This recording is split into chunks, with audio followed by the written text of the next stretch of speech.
out of anger, I opened the door.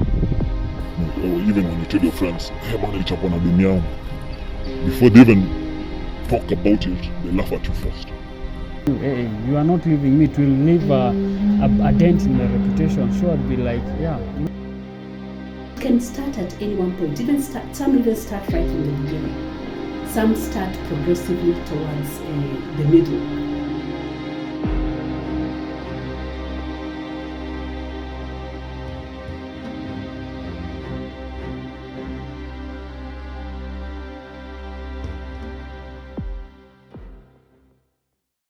As campus students join universities, more often than not, they form romantic relationships with the hopes of it blossoming into something beautiful. However, this is not always the case, as some students suffer abuses at the hands of their partners. Naacha kuvuta sigara sana, kidogo aka backslide. Kaanza kunionyesha attitude. Anakuja home saa anataka because he was out with his friends playing pool. We met Martha, not her real name, who gives us a glimpse into the abuses she experienced in her relationship. It was the beginning of cooperative. Lingia cooperative May 2019. I was doing diploma during that time. So that time we were just diploma students. So I met this guy when I was in 1.2. Yes, sir, akirudi long holiday. He was doing degree. So he joined 2.1. So I met him through a friend who was dating another friend of mine when we joined high school. So like it became a whole family because people in my friend group were still involved with some of those guys in his friend group. So we started dating September huko mwisho. Si September, tulianza kudate October 15th, but we were talking from September and October. When she joined university, she thought she had found Prince Charming, her true love. But in the end, her joy was short-lived. You know the funny thing is, this man cheated on me. November. Na nikaacha slide because I was a very naive girl. I was in campus. I've never dated. Contrary to popular belief, it is not only women that suffer abuse in relationships. Men too suffer in the hands of their female lovers. Thomas, not his real name, is also a victim of abuse. Just like Martha, Thomas' pursuit of a better half was not rosy all the way. He went in search of love, but to his utter disappointment suffered an unpleasant experience, and his hopes of having a happy relationship quickly dissipated. Abuse, I would say, came like late after after we dated for like 1 year after our anniversary. Now that's when the abuse started. And what happened was it was more of emotional and physical abuse. Physical abuse happened at one point where the first one, we had an argument, and so she slapped me. Maybe, to me I thought, it's normal for a man to be slapped by a lady. So I was cool about it. But not the second time I was like, no, this is serious. What if it turns to, it matures to something different? I wasn't ready to deal with this man. I was like, you can go and sleep at your friend's house. Maybe we'll talk about it in the morning or something. He broke my window. So out of anger, I opened the door. Nikamgonga na hand. Out of my defense, ilikuwa self-defense. Nilikuwa shavunja dirisha yangu and I was angry. So he started fighting me back. So like our neighbors came to separate us and. But what do these students hope to achieve in the first place when they get into relationships? We spoke to a psychologist, Dr. Susan Kimoto, to shed further light onto the issue. A romantic relationship actually is based on Erickson's task. It's actually a generation task where we want to get intimate with someone. At the age of actually 20 all the way to 40, that's a task, that's the main task at that age group. And you'll find that intimacy is not just a heterosexual relationship, but you can also want to get good friends. So you can have good friends who are good friends from the same sex or from even the opposite sex.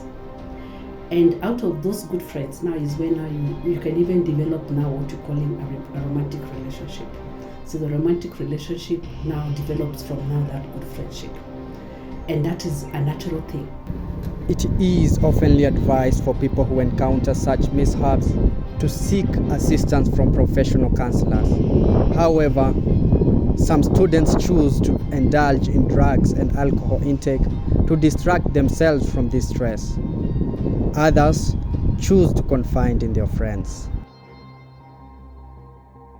According to National Domestic Violence Statistics, 58% of college students say that they do not know what to do to help someone who is a victim of relationship abuse. We met one such confidant, Wanjiku, who faced a similar dilemma. She narrates a story of a friend who was a victim of relationship abuse. From an account that I was involved with directly, she was facing a lot of verbal abuse from the partner. Okay, the first incident of verbal abuse that I noticed was in terms of body image. She's very, let me call her curvy, because I don't think I have any other decent term to place that. She's a bit curvy, and this guy always tend to use that against her, calling her too big, have too much fat. These are the types of things he used to do at her casually when they would be in a heated argument. Unaniambia nini, napeni mnono, tumetembea huku nyama zinasonga hivi. So that was the first account I heard of, and I asked her, are you going to stay in a relationship with a man who thinks you are a walking piece of fat? And she said, alisema tu juu alikuwa amejam. And I asked her, inaanzanga hivyo? Nikamwambia inaanzanga hivyo. Despite the prevalence of physical violence in abusive relationships, there are other types of abuses experienced. They include name-calling, negative criticism, body shaming, talking about things a partner is uncomfortable with, and sexual harassment, amongst others. The university has a policy against gender-based violence and harassment, yet these students also don't want to go there to seek help. Why don't they want to come out? One can be denial.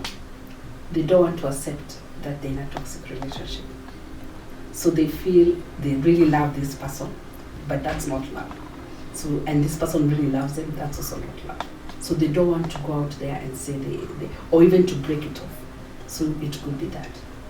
The other one so they need to get to a place of acceptance that this is not healthy and they need to break it off. The other one is very low self-esteem. Such low self-esteem that they accept a lot of that toxicity and abuse. So they don't have a healthy self-worth. So they're not able to actually curtail that. The other one is stigma. What will people say? Including not what other people say, even self-stigmatization. I'm already stigmatized and myself, I'm in a bad relationship. Now I'm already feeling those negative attributes on myself before even other people do it. And you'll be surprised, people may be very sympathetic and empathic, but they don't think so. So they're already feeling like there's a lot of stigma that will come from that. Then the last one can be fear of being alone. There are people who don't like being alone. So they are uncomfortable in their own company. They are uncomfortable when they're not in a relationship. And you find such people will even move from that relationship to another, even before they actually have time to recover from what has happened. The big question still remains why a partner would decide to be abusive towards the other. To answer this, our journey takes us to Chris, not his real name, who gives a shocking revelation of the troubling deeds towards his significant other. Please be warned, the following part may be disturbing to some audiences. I'd use some strong words, like she has bigger tits than you, or she's finer than you, or she knows how to dance than you, she knows how to whine than you. Especially the whining part was when we would go to a club and then I'd leave her at the table go and find a girl, we'd wine, we'd dance, and then I'd come back.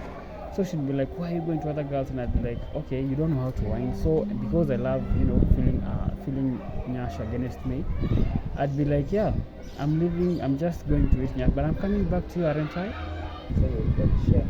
Yeah, I would body shame them just to make myself feel good, be like, okay, just to feel good, Yeah, like, I want you to be this. I had this model in my head that I wanted my girlfriend to be this is the body I want you to have.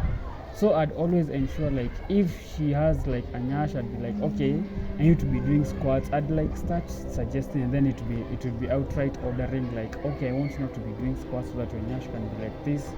I want you to be exercising. I want you to be on a diet. So I'd even we'd go out, I'd have a nice piece of steak, and then she'd just be having like a salad or just a juice, because I want her to have on a diet. I want this perfect girlfriend, this perfect figure of a girlfriend.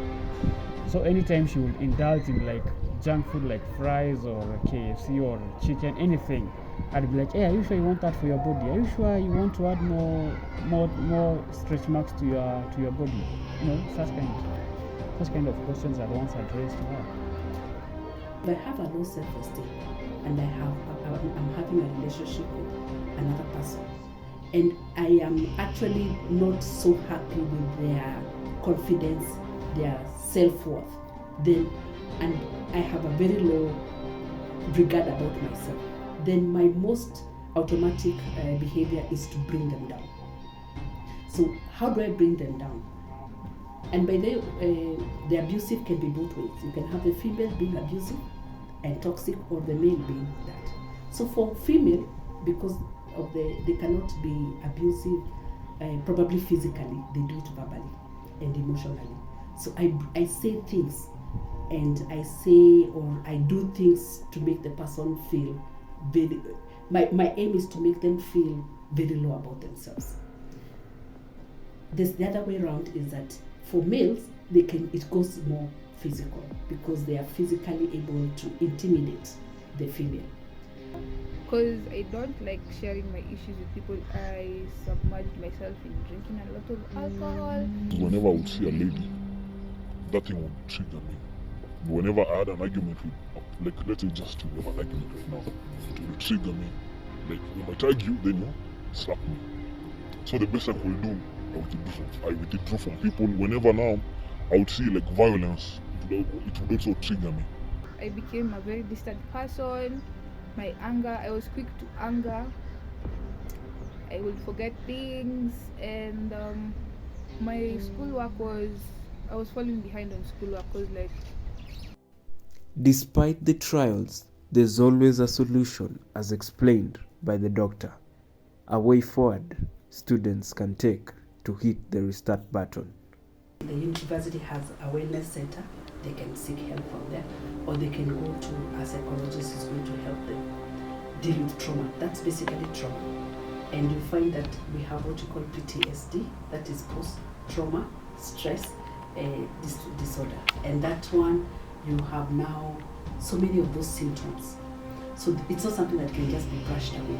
So they need to see a therapist who is going to help them speak about what it is they went through, who is going to deal with all those emotions that come forth from the experiences, and who will help them now find a way of even forgiveness, or get into a place where they are now happy with themselves, because sometimes their self-worth is actually also destroyed.